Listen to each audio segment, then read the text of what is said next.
ERTL Farm Toys celebrated 75 years of producing farm toys for young farmers, and we're going to take a look at all the great models and collectibles that they produced over the years here at the National Farm Toy Museum in Dyersville, Iowa.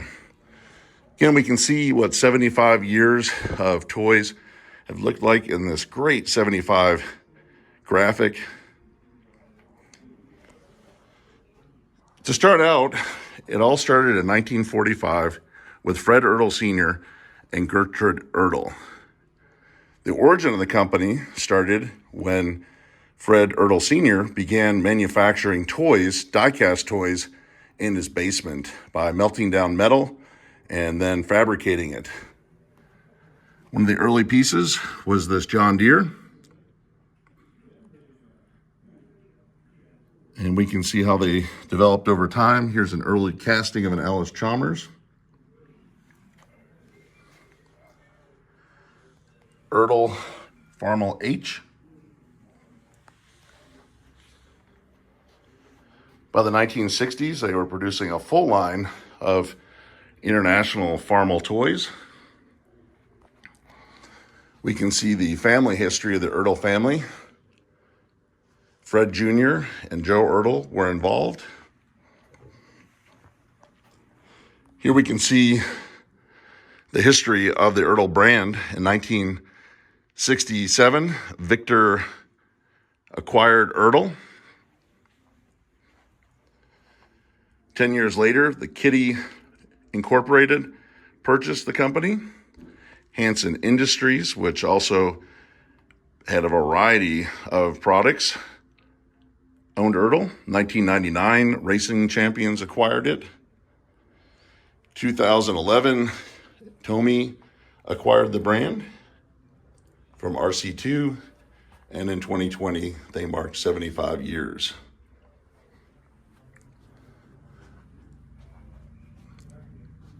Here we can see the Lane collection.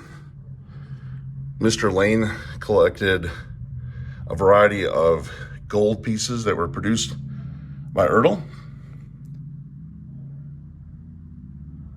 A lot of neat pieces here with a pay hauler, a 915 combine, a 1206, and he was the director of internal auditing at ERTL.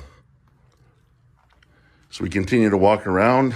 We can see some of the special 75 anniversary tractors that were made.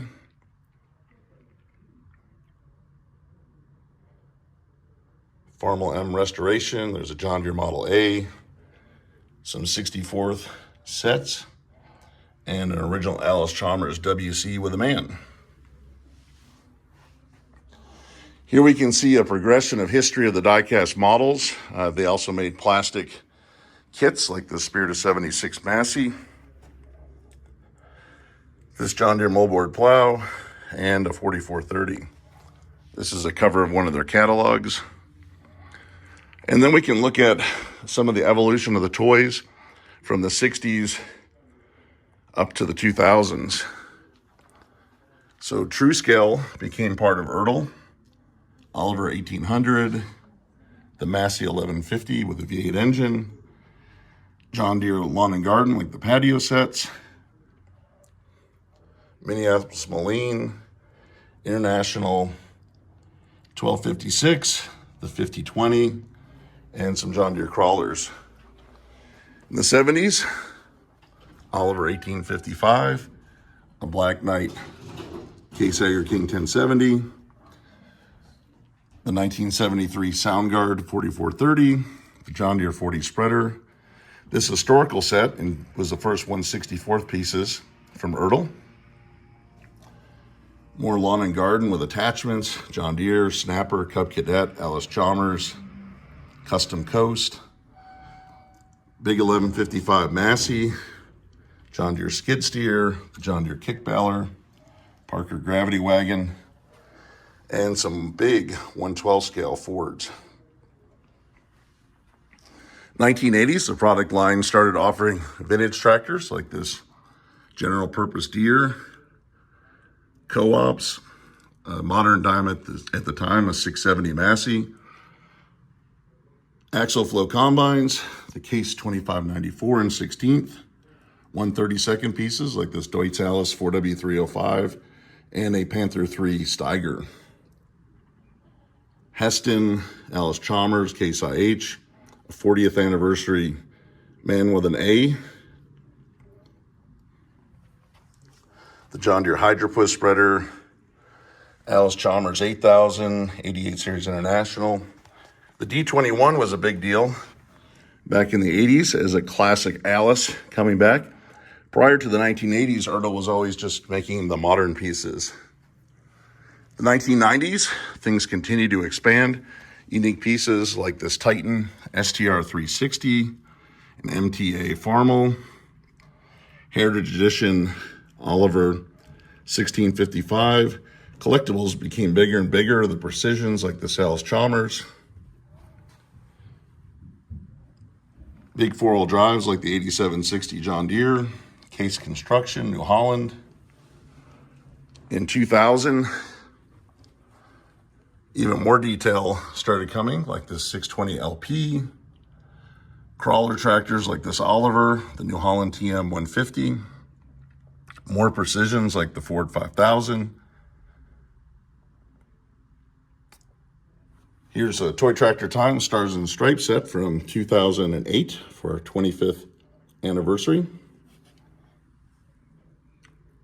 The Toy Farmer National Farm Show 2470. Great pieces. Farm Show Edition started with John Deere. We moved into the 2010s. The Farm 2 Museum made this great Mark 50 7250 in gold and the regular red edition. Farm sets became more and more popular. AGCO expanded with Gleaner toys, New Hollands and Rogators. All sorts of neat things came out in the 2010s. The 2020s have seen even more development. Going back to 1985, a classic 2594 Case International, a rescue team Case skid steer, a Smart Trax New Holland Genesis, 60 years of Steiger 620. And we're starting to see implements in 1/32nd scale, corn planters, classic four-wheel drives, modern day fence, 2-cylinder Deeres, FFA tractors, 1/16th scale models like this 440 Alice Chalmers have become popular. And of course, the big modern machines like this Quadtrac 540 and a 1/32nd New Holland CR. A lot of history with ERTL capturing real farm equipment and all the modern machines and the classics. One of the biggest pieces made in 1/16th is this John Deere S780 Combine. This is a monster piece from ERTL. Very cool to see. Here we can get an idea of how assembly was made here in Dyersville of the toys. We can see the die-cast parts with this truck. Some of the tractor castings. Here's all the pieces broken down to make a Massey Harris 33. Semi-trucks were a big part of ERTL. Here's a car carrier from the 80s.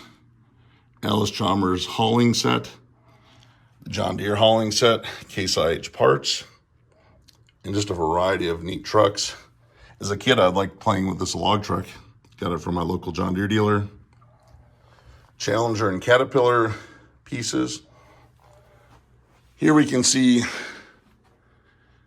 more of a safety display about reliability testing for ERTL products. More catalog graphics. These were some really neat toys back in the 60s. Banks at one time were a big part of ERTL in the 80s.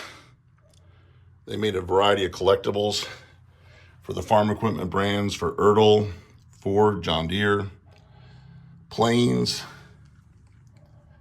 64th vehicles of all types like these vans.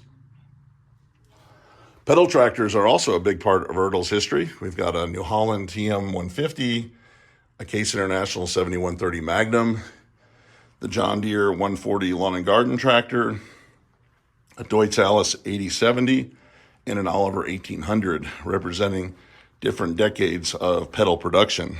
And they come in a box like this for assembly. Other things ERTL has made are NASCAR, children's toys, farm animals. The General Lee was a huge product in the early 80s. ERTL had exclusivity on producing those, and they sold hundreds of thousands of them. It was a big part of building the company.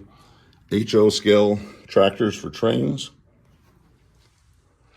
Here is a picture of Fred ERTL Sr., who was the head of the company for many years. ERTL farm sets were a big deal in the late 80s, early 90s. Farm country really added a lot of imagination to the toys. So this gives us a brief look at 75 years of ERTL and all the different toys that they have made. And they started out as farm toys, and today there's a huge industry collecting these as well. So thank you for checking out Toy Tractor Times. I hope that you'll get to visit the National Farm Toy Museum someday and see their exhibits. And it's always exciting to celebrate a landmark event like 75 years of ERTL toys. Thank you for watching.